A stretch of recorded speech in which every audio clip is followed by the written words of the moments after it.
Okay, I had some technical difficulties, so we're going to have to do this with a cell phone. Simplifying radicals is what we're covering today. The couple vocab words, the stuff under the radicals called the radicand, the actual little desk check mark looking thing, that's our radical. And our index is n. N, it tells, with a square root, n would be 2 because we're looking for pairs. And so we're going to look at that number 7 that you had to do last night and run through that real quick. So we're simplifying radicals with an index, the number outside the radical, the little number of things we're looking for when it is greater than 2. So our example here is, Champion is helping me here. Our example was number 7. So we had 3, and since our index is 3, that means we're going to be looking for sets of 3.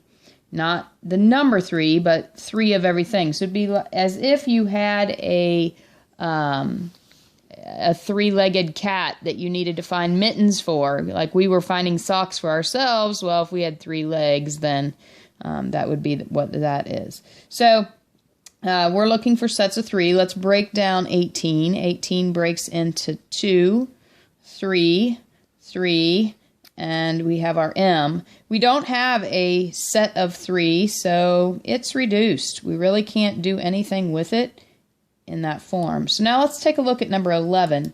Number 11, we're going to break it all down. And so we have -1 times, let's break 24 down. Well, 8 was one of our cube numbers, or perfect cubes. So we're going to go with 8 is actually 2, 2, and 2. And then 8 times 3 is 24. And then we have a set of 3Ks, a set of 3Ks. That gives me 6. And then I'd have 2 left over. So here is a set of 3. We got to make sure that little 3 is there. There's a set of 3 2's. So the cubed root of 8 is 2.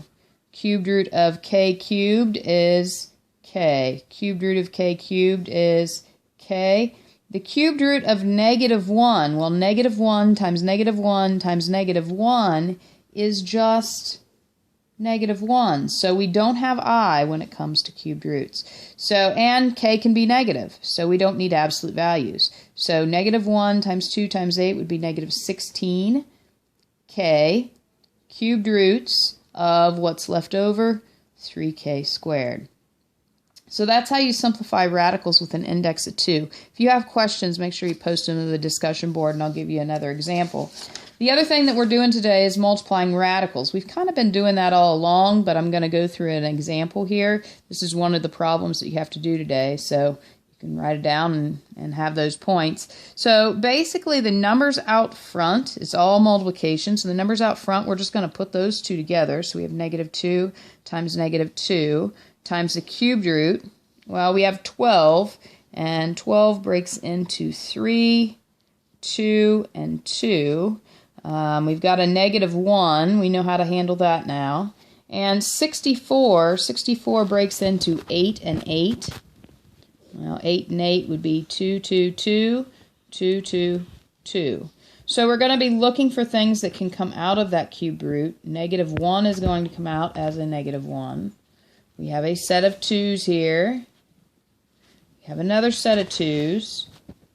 So 2 times 2 is 4, times 2 is 8, times 2 is 16, and it's going to be a negative cubed root, and then what do we have left?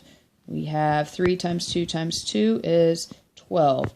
Notice I didn't multiply 12 times 64 immediately. I get a huge number, and then I have to break it down. So it's like painting your thumbnail red and then removing it.